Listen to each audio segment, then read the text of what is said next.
பெண்களுக்கு சம உரிமை இருக்கு. இப்போ ஒரு தந்தை வந்து இருக்காங்களோ இல்லையோ, இருக்கும்போது உரிமை இருக்கு, இல்லாத போது உரிமை இருக்கு. ஒரு அப்பா வந்து உயிர் எழுதி வைக்கிறாங்க, என்னோட சொத்து வந்து மகன் மட்டும்தான் போகும் அப்படின்னு. அப்ப அது சொத்து அது செல்லுமா? சொல்லுங்க, அந்த உயிர் செல்லுமா? செல்லாது. அப்படி எழுதி வைக்கவே முடியாது.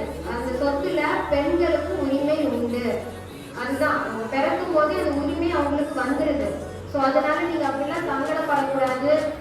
பேசுவாங்க, வீட்டுல பேசுவாங்க, உனக்கு படிக்க வச்சோம், கல்யாணம் பண்ணி வச்சோம், நகைலாம் போட்டோம் அப்படின்லாம் சொல்லுவாங்க. பட் ஆனா நகையும் நிலமும் ஒன்னா, பணமும் நிலமும் ஒன்னா இல்ல. நிலன்றது வேற.